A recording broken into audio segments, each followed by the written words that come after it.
تیسرا طریقہ جو میں آپ لوگوں کو بتانے جا رہی ہوں، یہ 21 ڈیز کا عمل ہے، اس کو آپ چھوڑ نہیں سکتے بیچ میں، اور اس پہ آپ کا یقین اور آپ کا ایمان بہت زیادہ پختہ ہونا چاہیے۔ انشاءاللہ اس عمل کو اگر آپ کرتے ہو تو 21 ڈیز سے پہلے ہی آپ کی جو حاجت ہے آپ کے سامنے آ جائے گی، یا پھر 21 ڈیز میں آپ کو انشاءاللہ اس کا رزلٹس دکھنا شروع ہو جائیں گے۔ السلام علیکم ورحمۃ اللہ پیارے ساتھیوں، آج میں آپ لوگوں کے ساتھ بہت زیادہ زبردست عمل شیئر کرنے جا رہی ہوں کہ جتنے بھی لوگوں نے اس عمل کو کیا ہے اللہ تعالیٰ نے ان کی دعا ضرور قبول کی ہے۔ انفیکٹ آپ کو کامنٹ سیکشن میں بہت سارے لوگ مل جائیں گے جنہوں نے کبھی نہ کبھی اس عمل کو کیا تھا اور اللہ تعالیٰ نے ان کی دعا قبول کی ہے۔ تو یہ استغفار سے ہی ریلیٹڈ ایک عمل ہے، استغفار کی دوسری فارم ہے، جس میں آپ لوگوں کو بتانے لگی ہوں کہ کیسے آپ اس طرح کا یہ عمل کر کے اپنی دعاؤں کو قبول کروا سکتے ہیں۔ اس عمل کو کرنے کے لیے سب سے زیادہ امپورٹنٹ چیز جو میں پہلے شیئر کر دوں وہ یہ ہے کہ اس میں آپ کا بھروسہ، آپ کا یقین ہونا بہت زیادہ ضروری ہے۔ اگر آپ کو بھروسہ نہیں ہے، آپ کا یقین نہیں ہے، آپ 50-50 سوچتے ہیں کہ میں یہ کروں گی تو اللہ تعالیٰ میری دعا سنیں گے نہیں سنیں گے، ہو سکتا ہے سن بھی لیں، ہو سکتا ہے نہیں بھی سنیں، تو پھر آپ کے اس عمل کی فریکوینسی جو ہے وہ بہت زیادہ لو ہو جاتی ہے، بہت زیادہ ویک ہو جاتی ہے۔ لیکن اگر آپ اپنے یقین و توکل کے ساتھ اس عمل کو کرتے ہیں کہ اللہ تعالیٰ سے میں یہ لو لگا کے اس عمل کو شروع کر رہی ہوں، تو اللہ تعالیٰ پھر آپ کی دعا ضرور قبول کریں گے۔ بہت سارے لوگ میری میریکل سٹوریز کے نیچے مجھ سے ہر بار یہ کہتے ہیں کہ آپ ہی ہمارے لیے دعا کیجیے گا، ہماری جاب نہیں ہے، ہمارے بچے نہیں ہیں، ہماری شادی نہیں ہو رہی ہے، ہمیں پسند کی شادی کرنی ہے۔ جو بھی آپ کی جائز حاجت ہے آپ کو اللہ تعالیٰ کے آگے بہترین طریقے سے پیش کرنا آنا چاہیے۔ دیکھو کیا ہوتا ہے کہ انسان نارمل نمازوں کے بعد بھی دعا مانگ رہا ہے، تو پھر خاص طور پہ ان عمل کو کرنے کی کیا ضرورت؟ جب ہم نماز کے بعد دعا کر رہے ہیں تو تبھی ہم کر سکتے ہیں۔ لیکن یہ عمل کیا ہوتے ہیں کہ جیسے میں آپ کو ایک سمپل سی بہت حقیر مثال دے کے سمجھا رہی ہوں، لیکن یہ چیز سمجھانے کے لیے بتانا ضروری ہے کہ آپ جس بھی انسان سے محبت کرتے ہیں، ایز لائک آپ کے فادر ہو گئے،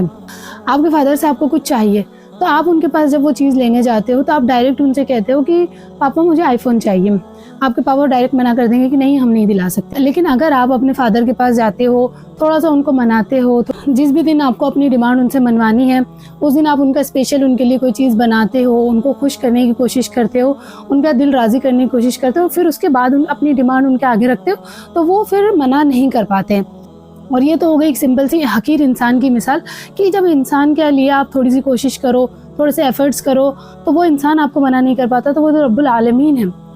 وہ تو آپ کے بن مانگے بھی آپ کی حاجتوں کو جانتا ہے۔ لیکن جب آپ ایفرٹس کر کے، جب آپ کوششیں کر کے اس کے آگے جاتے ہو کہ اللہ تعالیٰ مجھے یہ چاہیے، پلیز اللہ تعالیٰ اس طرح دے دیجئے، اللہ تعالیٰ میں یہ ایفرٹس کر رہی ہوں، میرے ان ایفرٹس کو قبول کر لیجئے، اور پھر اللہ تعالیٰ کو آپ کا یہ ایفرٹس کرنا بہت زیادہ پسند آتا ہے، اللہ تعالیٰ آپ کی دعا ضرور قبول کرتے ہیں اور آپ کو بہترین وقت پہ آپ کی جو بھی حاجت ہوتی ہے وہ عطا کرتے ہیں۔ تو جو سب سے پہلی چیز آپ کو کوئی بھی عمل میں اور خاص طور پہ اس عمل میں دھیان رکھنے کی ہے وہ ہے آپ کا مکمل یقین کہ میں یہ عمل کروں گی تو اللہ تعالیٰ میری دعا ضرور قبول کریں گے۔ اس کے بعد دوسری چیز وہ ہے کنسسٹنسی، آپ کو لگاتار یہ عمل کرنا ہے، آپ کو کہیں بھی کسی بھی دن اس میں گیپ نہیں کرنا ہے۔